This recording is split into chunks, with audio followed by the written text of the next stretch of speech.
Once upon a time, there was a place where ancient temples towered over dense jungles. A land where fierce warriors fought for powerful empires. A magical place where diverse, innovative cultures thrived. And the best part is, this is a true story. During the Middle Ages, many empires rose to power in Asia, each writing their own stories about significant achievements in culture, trade, and technology. Today, we'll take a look at 3 of these empires. As we dive into these inspirational legends of Asian empires, we'll also uncover clues to this world history mystery. What strategies did leaders use to build powerful empires in Southeast Asia? To answer that question, we'll investigate the contributions to culture from each empire and the factors leading to their rise and success. As we hear their stories, use your guided notes to help find similarities and differences between these empires. Are you ready, historians?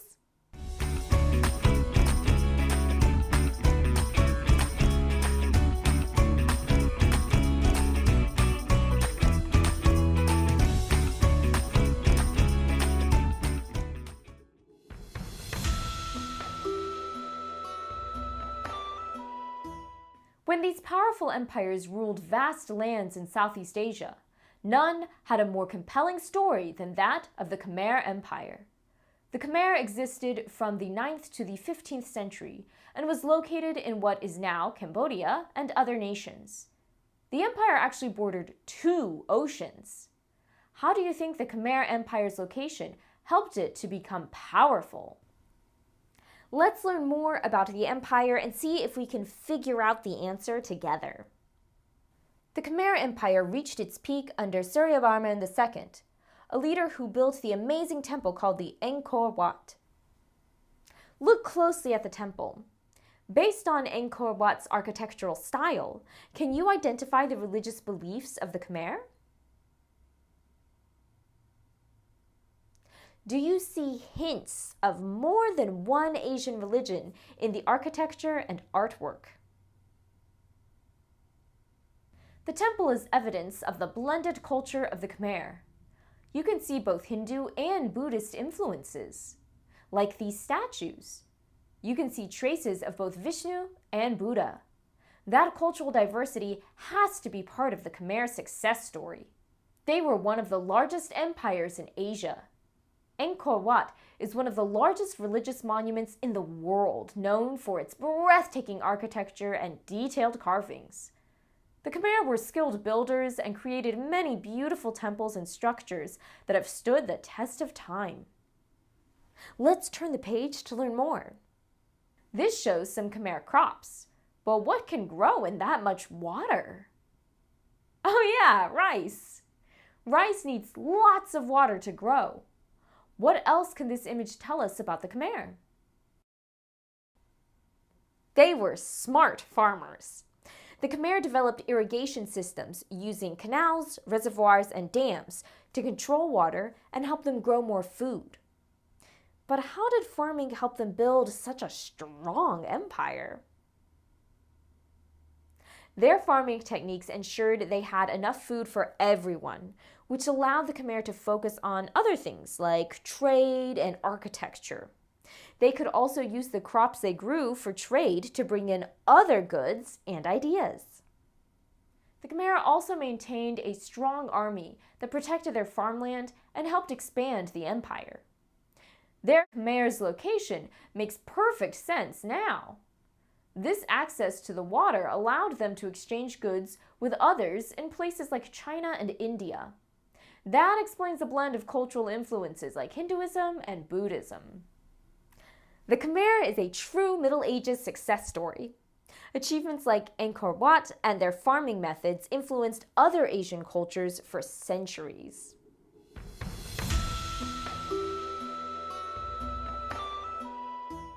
If you enjoy tales involving diverse cultures and beautiful temples, then you'll love the Majapahit Empire. The The Majapahit was a powerful kingdom in Southeast Asia from the late 1200s to the early 1500s.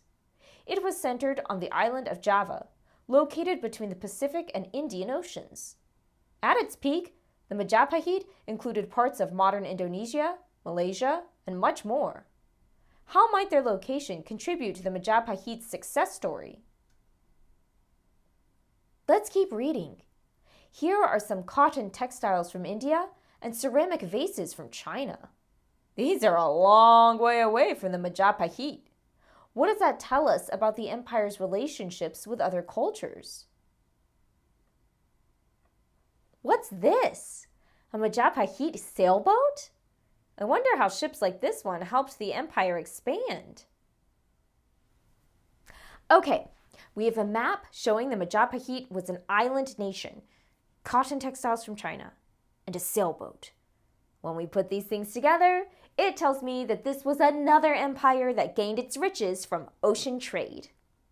The empire was strongest when King Hayam Wuruk and his prime minister Gajah Mada were in charge. Gajah Mada helped King Hayam grow the empire by building relationships with other civilizations.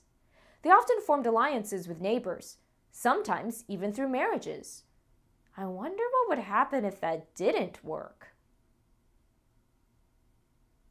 Oh, their fierce warriors made the Majapahit a feared opponent, and they had a strong navy to win battles on the sea. Majapahit was known for its diverse culture, much of it centered around stories like these. The Majapahit people loved epic tales and poems, creating many literary works that often told stories of the empire's glory. Their art was beautiful, with detailed sculptures and temple decorations. Like the Khmer, the Majapahit had a blend of Hindu and Buddhist cultures that made their traditions unique. This blended culture can be seen in structures such as the Penataran Temple. Maybe you can see some similarities between it and Angkor Wat. I wonder how blending Hindu and Buddhist cultures benefited the Majapahit. Pause here to respond.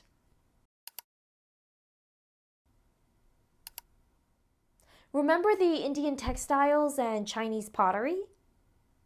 They're clues. Remember, Hinduism became dominant in India, while Buddhism became really popular in China. Blending Hindu and Buddhist cultures gave the Majapahit a link to many other civilizations, enhancing trade and cultural exchanges with their neighbors. They were in a great location for exchanging goods with China, India, and other parts of Southeast Asia and beyond. And that Majapahit ship? The Majapahit's rise to power centered on knowledge and skills related to the ocean. They used their navy to control trade routes, protect their empire, and expand their territory. The Majapahit traditions of storytelling and literature continue to influence the culture and history of Southeast Asia today. And their blended culture, architectural wonders, and strong navy remain embedded in Asian culture.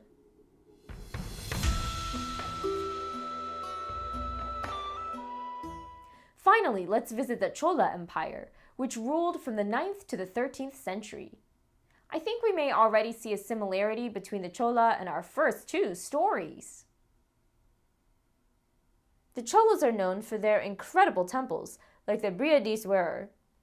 Southern India was home for the Chola Empire, which is shown here in purple.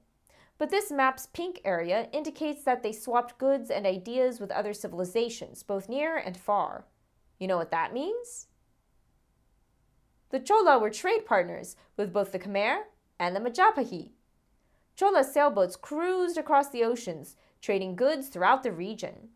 Is it just me, or does this boat look different from the Majapahit ships? I don't think the Chola ships would be very useful in a fight on the water, do you?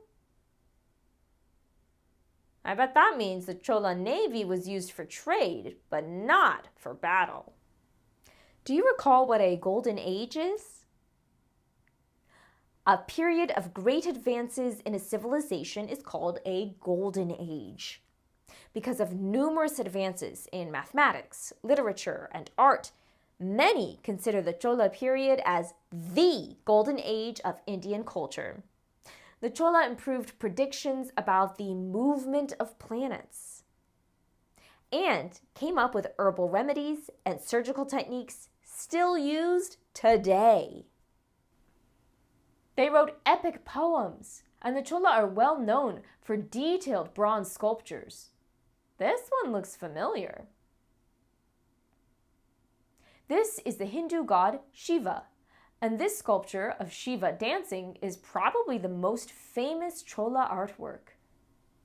If we think back to the picture of the Brihadiswarar, these two are evidence that the Chola were a Hindu culture. Probably the most influential Chola leader was Rajaraja Chola I.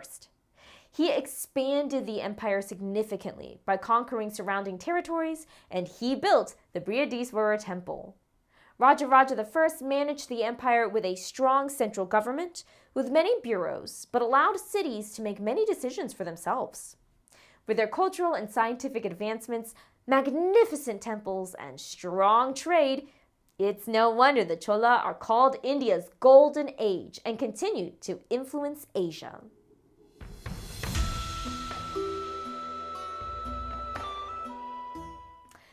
So, as we begin the final chapter, let's review for a moment. What did all three of these civilizations have in common? Pause here to respond.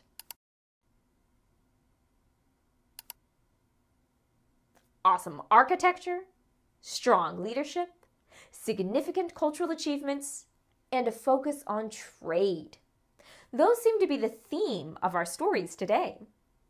We discovered that leaders in Southeast Asia used different methods to build powerful empires in Southeast Asia, and each had accomplishments that are still impacting Asia to this day. So which story did you find the most compelling? The agricultural genius of the Khmer, which they used along with a strong army to grow their territory? The Majapahits' literature and storytelling and expansion through naval power and alliances? Or the advancements made during the Chola's golden age when they expanded by controlling trade routes and maintaining a well-organized government? Regardless which tale you chose, if we look back at our world history mystery question, I think it's safe to say it's been solved. That ends today's stories, but epic tales about incredible achievements during the Middle Ages weren't limited to Southeast Asia. During this time, empires around the world were making legendary strides in culture, trade, and technology. We'll hear more stories to help us appreciate the diverse and interconnected history of our world. Next time, we move north to hear the thrilling story of an invasion that changed the world forever. Until then, keep exploring the past and shaping the future. And remember to always be clever. Hey, hey.